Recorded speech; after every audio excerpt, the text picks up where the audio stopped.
Grabe talaga swerte talaga ni Diwata, no? Ang lupit.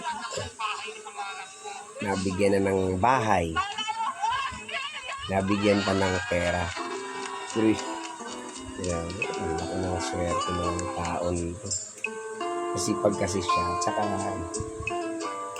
makita mo talaga yung ano ng tao, no? Yung pagpupursigi siya niya, kahit na hinuhuli siya, nagulpi pa nga siya.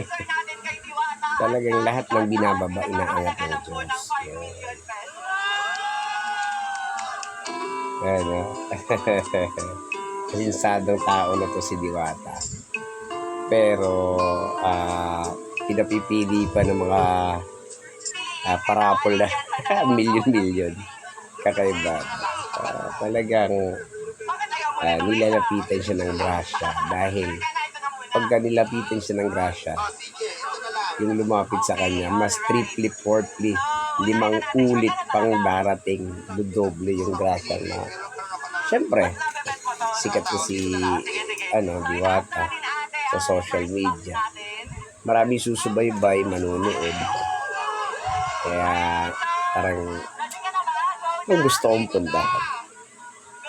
Kaya kung puntahan ko rito si si Lee at saka si June, bisitahin namin si Diwata. What if kung puntahan namin mga kaanghel na Density TV? Ano kaya mangyayari? Kung pupuntahan namin, no? So pag pinuntahan namin,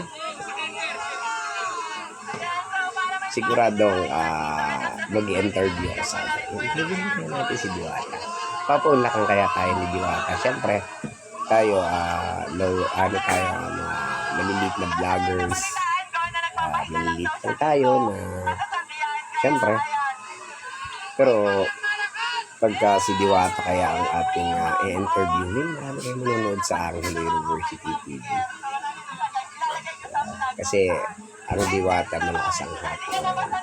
So, yun yung magiging magiging ko ako kila Elias, kila June, hindi ka ayain ko kumain doon. Kasi syempre, kakain kami doon ng Paris Overload.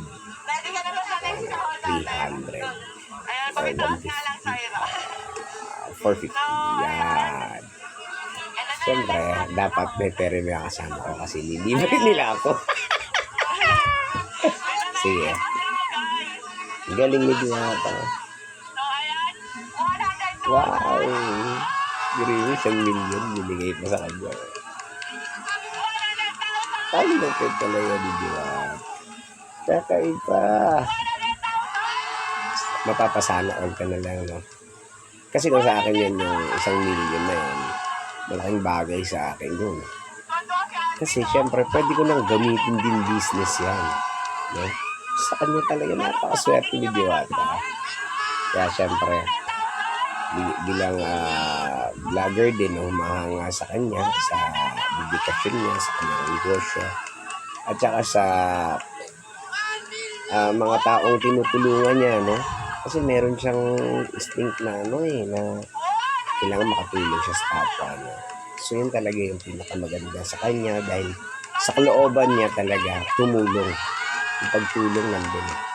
So tara, guys, mga Kaanghel University TV, try natin puntahan kaya ito, no? Ay! Samahan niyo ako, guys.